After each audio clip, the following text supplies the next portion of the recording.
Na última segunda-feira, agora dia 26, foi o Dia Internacional de Combate às Drogas, uma data instituída pela Organização das Nações Unidas, a ONU, para conscientizar a população sobre os impactos que o uso de drogas causa ao indivíduo e à sociedade. Por isso que é um problema nosso. Para conversar sobre esse assunto, eu vou conversar com o Dr. Renato Mancini, que é psiquiatra, Dr. Mancini, e com o Fábio Góes, que é autor, dentista, não é? Também, dentista. Escreveu o livro Louco de Pedra, Louco com K. Muito obrigada por terem vindo. Vou começar perguntando para o Fábio, doutor, você me dá licença? Claro. Fábio, você usou drogas. O que você usou e por quanto tempo? Boa tarde, Regina. Boa tarde, telespectadores do Mulheres. Boa tarde, doutor. Eu comecei a usar droga aos 15 anos, tá? As drogas entraram de uma maneira sutil na minha vida, através de bullying, né?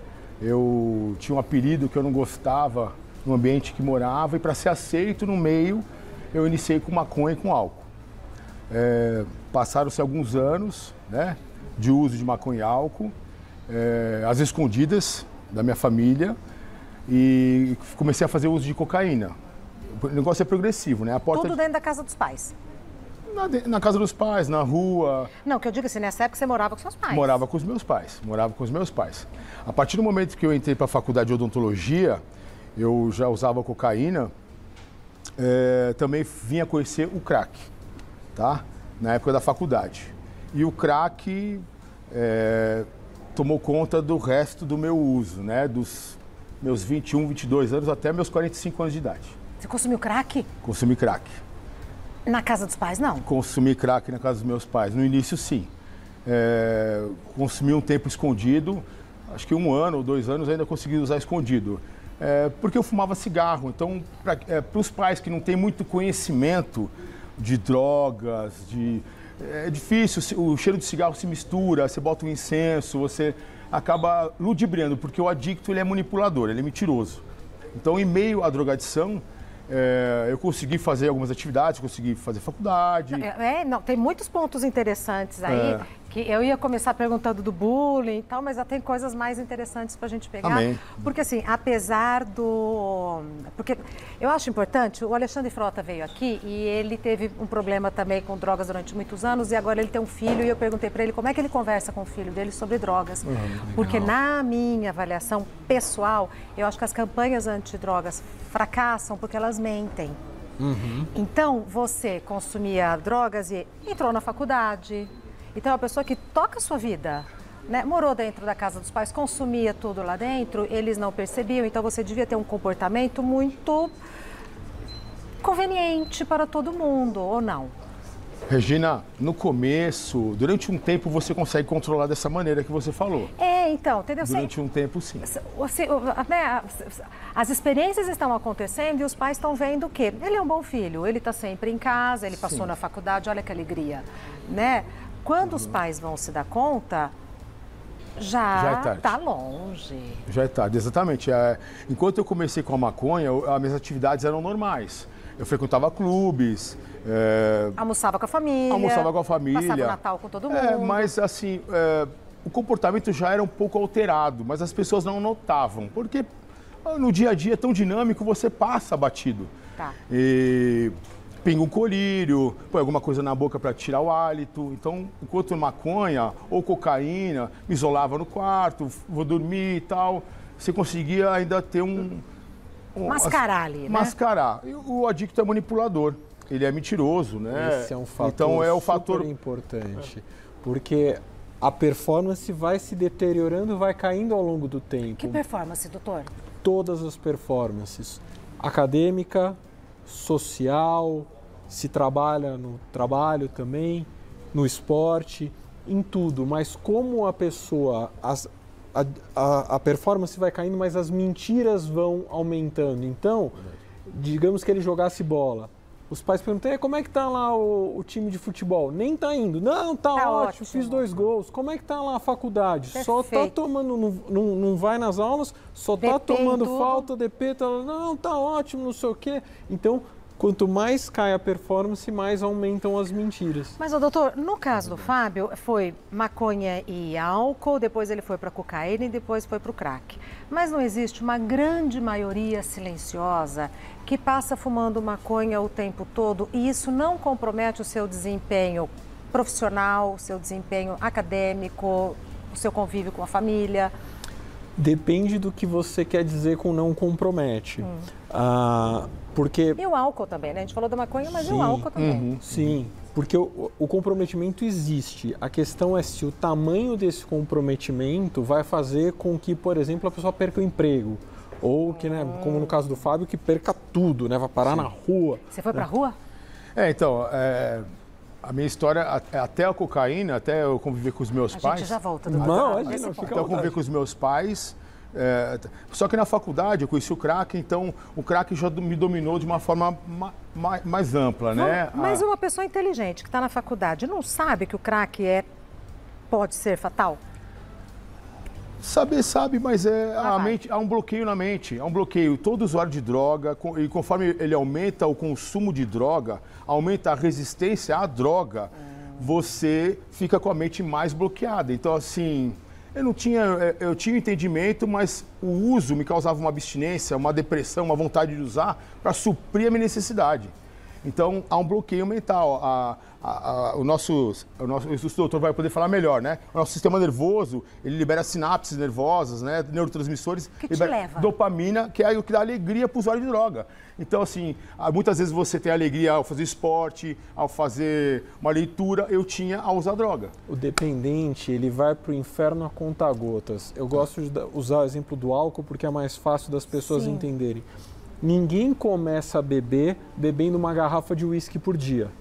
Mas tem muita gente por aí que bebe uma garrafa de uísque por dia. Todo mundo conhece alguém, um tio mais velho, né? Controla, né? Ele começou tomando aquela uma cervejinha. Não era nem uma dosezinha. Ele começou tomando aquela uma cervejinha no dia que ele chegava estressado do trabalho e falava, eu mereço, eu vou tomar uma cerveja porque hoje foi um dia difícil. E por que algumas pessoas mantêm a cervejinha porque teve um dia difícil e outras precisam consumir uma garrafa de uísque por dia? São múltiplos fatores e não tem ninguém que consegue, nem profissional de saúde, consegue determinar esse aqui vai ficar dependente, esse aqui não vai. Então, mas tem fatores que a gente sabe na população, por exemplo, o perfil de personalidade. Boa. A gente está conversando aqui com o Fábio, 30 segundos de conversa, todo mundo já percebeu que ele é um cara extrovertido, enérgico, né? Ele é um cara que se vai numa festa, faz uma roda de gente em volta dele para ele falar. Exatamente, né? Ele é esse cara extrovertido. Pessoas mais impulsivas têm maior chance de desenvolver dependência. Pessoas que são mais sensíveis emocionalmente também, porque como elas tentam aliviar mais afetos negativos, são mais sensíveis emocionalmente, buscam mais na substância. Então, para quem está assistindo e é adolescente, eu só vou saber, porque é uma roleta russa, eu só vou saber se eu sou dessas que vou tomar cervejinha o resto da vida, ou se eu vou ter que tomar uma garrafa se eu começar. Tá aí o risco do começo. Exatamente. E são bem os mais impulsivos, são bem aqueles que ignoram esse fator. Que vão. É você? Então, Regina, sou eu. Aqui, na época da juventude e aqui no final, né?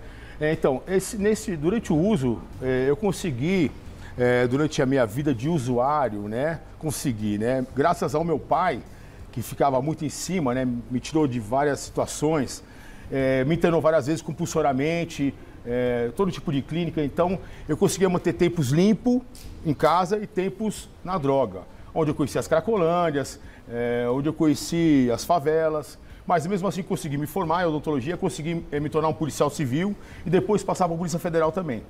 Só que eu carreguei a drogadição comigo. Onde eu ia, eu carregava a drogadição. Fábio! Então, assim, é muito difícil. Eu assumi essa postura no meu dia a dia. Muito difícil. E ganhei o apelido de louco, né? Então, na polícia. Então, eu usava crack no café da manhã, no almoço, na janta. E passei metade da minha vida internado em clínicas e metade da minha vida fazendo uso das drogas. Conheci as cracolândias, frequentei as cracolândias enquanto eu era ainda filho de empresário do meu pai. E depois que eu perdi tudo, porque chega uma hora que você perde tudo. Meu pai faleceu, a única pessoa que se preocupava comigo era ele. Ele faleceu E eu perdi o cargo da Polícia Rodoviária Federal, fui parar nas ruas, depois que eu gastei toda a fortuna que ele me deixou. Né? Demorou 2 anos para eu gastar quase 2 milhões de dinheiro. Né? E uma vida. Uma vida. Que ele levou fui uma parar vida. nas ruas, só que quando eu fui para as Cracolândias, eu frequentei elas quando eu era policial. Quando eu era filho de papai e policial. Então, eu não consegui me manter lá. As pessoas falaram, pô, esse é o policial. Pô, como é que você não vai... era bem-vindo. Não era bem-vindo. Então, eu migrei das Cracolândias da Sé, eu migrei para o Jabaquara, do Jabaquara eu migrei para o Pedreira e fiquei ali na favela do Jardim Pantanal por 2 anos e meio, morando nas ruas. Né? E usando crack. Como é que consegue o dinheiro pro crack?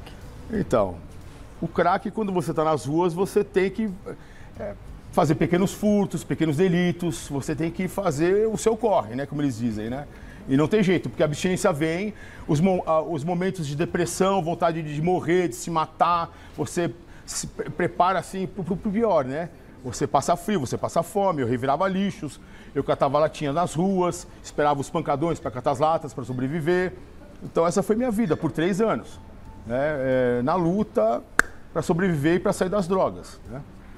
Bom, doutor, eu falei que a gente ia voltar, né? Então, assim, a pessoa está em casa, sou mãe, nota uma coisinha esquisita, mas adolescente é mesmo assim, né? Voltou um pouquinho mais tarde, mas isso acontece. Está dormindo um pouquinho demais, isso é normal, né?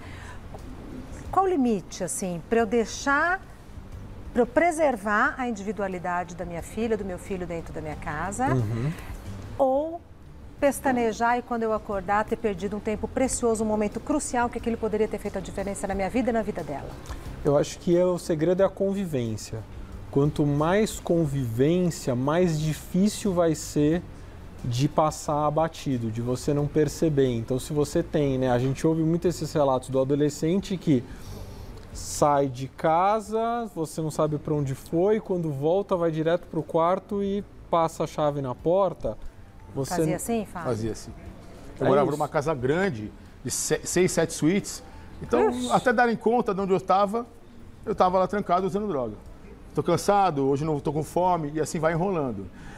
Eu até, desculpa atrapalhar, eu até, quando eu faço as minhas palestras, quando eu dou meu testemunho, eu sugiro às pessoas que, na adolescência, tenham essa convivência maior com seus filhos e apresentem os químicos, as drogas para os seus filhos através da internet, logicamente, né? Você não vai na favela comprar, mas hoje tem tudo na internet, e leve eles na Cracolândia para conhecer.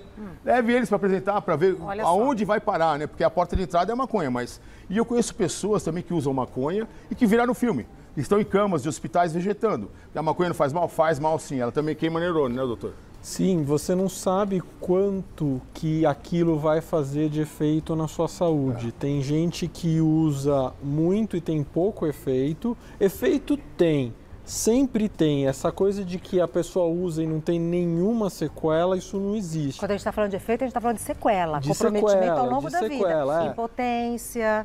Sim. O cara que fuma maconha todos os dias, você sabe que ele fuma maconha só do jeito que ele fala, né? Então, sequela tem, mas o tamanho da sequela para cada pessoa você não sabe. Como você falou, é uma roleta russa. E tem muita mentira, né? Porque como é uma indústria, né, de drogas, se propaga muita mentira. Por exemplo? Uma dessas que o Fábio acabou de explicitar, que é a coisa da porta de entrada, né? Então, dentro dos usuários, se diz que não é porta de entrada. Se eu fumo maconha, eu não tenho maior chance de usar outras drogas. E tem estudo mostrando isso claramente. Por quê? Porque uma das características de qualquer droga é a tolerância, inclusive o álcool, cigarro, tá? Tanto as lícitas quanto as ilícitas. Quanto mais você usa, mais o seu cérebro se acostuma e maior a dose que você tem que usar. Igual esporte, quanto mais você faz, mais você quer fazer e tem condições de fazer. Exatamente. Só que o esporte é o oposto. Te melhora a sua saúde. Exatamente. É o oposto. Então, o que acontece é que chega uma hora que o cara tá, por exemplo, maconha, o cara tá fumando maconha o dia inteiro e ele não tem o mesmo efeito de quando ele começou. E aí que ele vai para uma outra substância, né? Então, essa coisa de que não existe migração de uma droga para outra é uma das mentiras que o tráfico conta. Então, estou pensando nos pais que estão assistindo, né? Até pelo horário, tem muita gente que está em home office ouvindo o programa. é a convivência. Tá bom, mas eu convivo com a minha filha, eu vejo a hora que ela sai, eu vejo a hora que ela chega, a gente se encontra. Conviver não é estar junto, é estar próximo mesmo, para valer. Não é só a quantidade, é a qualidade, é você fazer coisas juntos, estar dentro da mesma casa, cada um no seu canto, fazendo uma coisa, não é convivência. Estou achando que tem uma coisa esquisita aí, talvez ela possa estar consumindo maconha, alguma coisa. Como é que eu faço? Como é que eu chego? Por onde eu começo? Tem que conversar. É difícil quando você não tem intimidade com uma pessoa, você começar por aí, né? Então, né, você não costuma conversar. Tem por onde, né? Você não costuma conversar e de repente você já vai perguntar, né, para o jovem e tal, você está usando. Então é importante ter esse hábito de conversar, né? Eu costumo a sugestão que eu dou para a maioria das famílias é usar as refeições, né? Então cada família tem a sua rotina, então não sei se é café da manhã, almoço, jantar, mas sempre ter uma refeição no dia que a família toda senta em volta da mesa e vai conversar. E aí cada um vai falar de como está a sua vida, do que está fazendo. E essa troca de intimidades você percebe, né? Se colega de trabalho aqui, se um dos seus câmeras aqui brigar com a mulher dormir no sofá, você olha para a cara do cara, você sabe, né? Então, para a pessoa que mora com você, né? Se você convive com a pessoa, você sabe. E isso que o doutor está falando, tem que tomar muito cuidado. A gente tem que fazer isso antes da pessoa usar, porque depois que ela começa a usar, você cria uma codependência, a família vira codependente, e aí quer ter esse tipo de conversa. Ah, não, vem cá e tal. E aí o usuário é manipulador. Ele vai aproveitar essa situação, que a família está lá dependente dele, querendo ajudar, abraçando, chorando junto. Não, dá um dinheirinho, não, faz uma viagenzinha. Você está levando o problema para outros lugares, para mudanças geográficas. Você está facilitando a vida do usuário de droga. Então o que tem que fazer, Fábio? Você tem que ser amigo do teu filho, da tua filha antes. Você tem que mostrar para ela, antes que pinte a curiosidade, numa escola. Mas e se perder o timing? Porque é fácil perder o timing. Na hora que está faltando limite, não adianta dar acolhimento. Né? Então, que é isso que o Fábio está falando. Importante. Então, na hora que a coisa está precisando colocar limite, dê o limite. Sim. Né? E aí, agora a conversa vai ser bem séria. Isso, e muitas vezes vai ter que levar séria. num profissional de saúde, vai ter que levar no psiquiatra especialista, independência química para uma avaliação. Perguntar como está conseguindo. Porque sempre é um amigo, o nome desse seu amigo é traficante. E o final... Eu tive essa conversa na minha casa, minha filha está com 25 anos, mas há muito tempo atrás. Mas é um amigo, eu falei, então, o nome desse seu amigo é traficante. Isso, exatamente. Não é traficante, ele só traz um pouquinho. Eu falei, então, quem traz... seja um pouquinho ou uma tonelada, está traficando. O nome, exatamente. Tem um nome isso e é complicado. É exatamente isso, exatamente isso. E colocar as coisas como elas são, né? E todo lugar tem. Todo lugar tem. Não tem nenhuma faculdade que não tem. Sim. Todo lugar tem. E quando chega a esse ponto, Regina, de Cracolândia, isso nós estamos falando do crack, mas pode ser cocaína, álcool, todo tipo de droga, né? Quando chega a esse ponto, você não tem mais o que fazer, a não ser, na minha opinião hoje, inclusive eu estou apoiando o projeto do deputado Palumbo, que é a internação compulsória. Você tirar do meio... Você é a favor da internação compulsória? Sou a favor da internação compulsória. Então o doutor Palumbo está com um projeto desse, tentando ser aprovado. Eu conversei isso até com o doutor antes, porque você está com a mente bloqueada. Você está cometendo crimes, furtos, roubando, sequestrando, matando muitas vezes. Você não tem mais familiar. A família perde o domínio daquele familiar e a tutela é do Estado. Quando você está na rua, o Estado tem que ter o controle sobre a situação. Porque você está tirando o direito de ir e vir das pessoas que estão ali na rua também. Sim. E o tráfico está rolando solto ali. Como é que você saiu? Então, eu não queria sair.